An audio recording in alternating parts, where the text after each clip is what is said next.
So there was this one shop owner in Redbridge, which is, like, super close to London School of Economics and Political Science, London, and some scammer comes in, pretending to be a trading standards officer. Can you believe that? Like, who does that?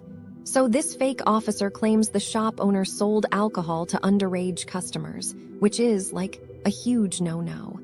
And they're all, you have to pay this fine, and I need you to come to the back room to discuss it. Oh girl, that's like so obvious. But I guess the shop owner was, like, really scared because they almost fell for it. Luckily, they asked for proof, and the scammer got all defensive and stuff, and then just ran away. I mean, what a coward, right? I predict that the shop owner was, like, super shaken up after that.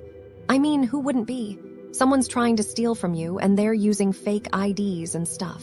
It's just, like, so wrong. And probably the police didn't even take it seriously, which is, like, even more frustrating.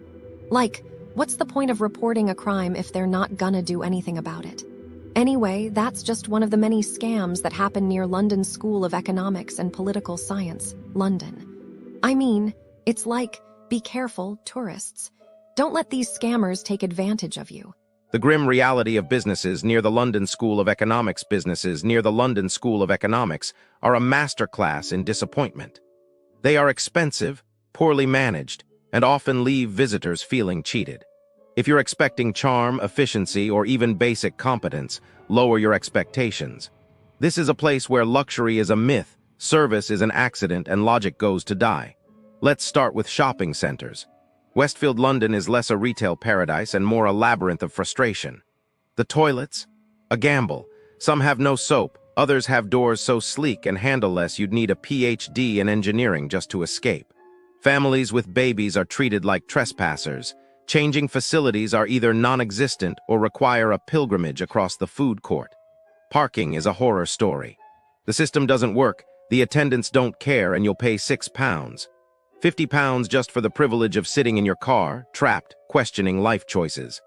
Then there's the London Edition, a hotel that charges 5-star prices for 2-star surprises. The beef tartare, a one-way ticket to food poisoning. The elevators, broken for weeks because why fix what guests need daily? Rooms are so small you'll feel like a sardine in a designer tin. And if you dare to book online, beware, their website might duplicate your reservation and refuse to refund £4,000. The staff's solution? A shrug.